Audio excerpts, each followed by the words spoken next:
Hi! So, I just got my student driving permit. Yan. And technically, it's my fifth one sa tanang buhay ko. Kasi hindi na siya tutuloy sa non-pro at wala rin ako na-drive, but that's a different story. So, share ko lang na this time, mas mahirap na palang kumuha ng student driving permit. Dati kasi parang requirements lang, tapos pwede ka na kumuha ng permit, di ba? Ngayon kailangan na ng mag-undergo ng theoretical driving course. Yung theoretical driving course na required is actually 15 hours. So ako, what I had was a 2 days one sa master driving, and technically yung 2 days na yun 8 to 5 at may exams talaga. May exams in between at may exams na mahaba sa huli. Nakakaloka, ngayon lang ako na-exam for like the longest time since nag-aaral ako. At ito pa yung mismong isa pang nakakaloka pagdating ko dun sa LTO kanina. So, pagdating ko doon, di syempre, pasa ng requirements and everything.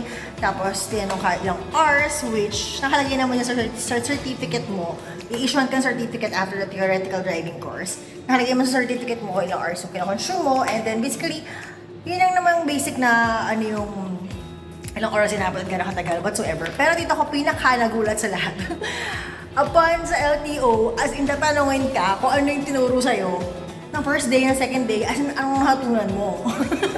Parang nag-review, nakakatakot kasi, hindi ba nakakatakot, pero nakakagulat, nakaka-pressure, na parang hindi ka pwedeng talagang basta amadan lang, tapos yun na yun.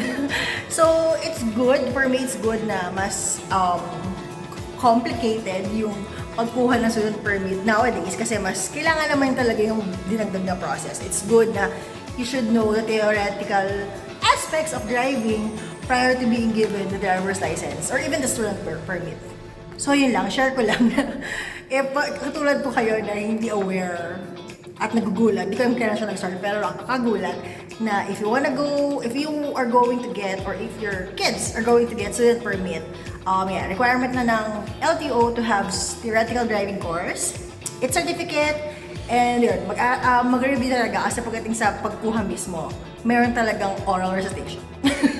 Yun lang. Bye!